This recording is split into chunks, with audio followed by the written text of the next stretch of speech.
This is a 1967 Cadillac DeVille convertible instrument cluster for my friend Bruce out in California. I'm going to do a functional validation test of the electrical bulb circuitry inside and the flex circuit board in the back. So I'm going to go ahead and do a functional validation test, and we're going to zoom in on this area and we're going to check the indicator lights. In this particular configuration there is no cruise control unit and there is no trunk release, so those lights are out. So we're going to zoom in on these three areas here. And I'll go ahead and check the corresponding connector over here, and we'll start with the brake light. And the brake light comes on.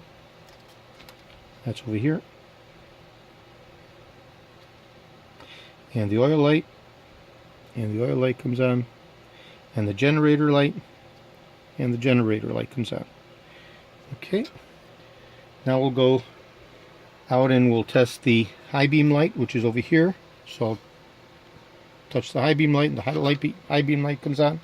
And we have 5 panel lights. 1, 2, 3, 4, 5, 6. Actually 6 panel lights. So I'll touch the panel connector. 1, 2, 3, 4, 5, 6 panel lights. And there's the panel lights.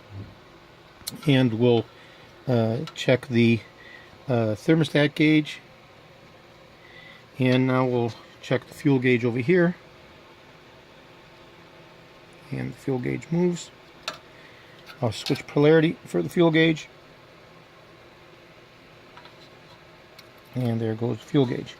Okay, so this is the 1967 Cadillac DeVille convertible instrument cluster electrical validation test.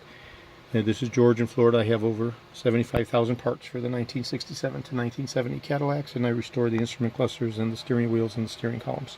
Thank you very kindly.